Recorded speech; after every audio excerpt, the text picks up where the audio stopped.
Eşitdim ki ikinci ərzaqla hazırlanan bu xırçıltılı bezəklər çoxunuzda alınmır. Otaq temperaturunda olan yumurtanın ağını sarsından ayırıram.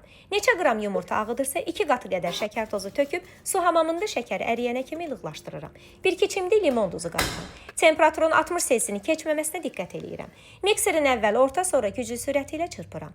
Ağarmış kütləni çox gözlətmədən krem torbasına doldururam.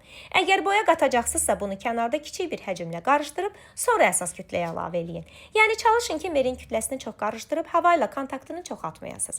Bezəklərin bişdiyi səth çox önəmlidir. Silpat, perqament xalça, yağlı kağız. Amma mənə görə ən rahatı yağlı kağızdır.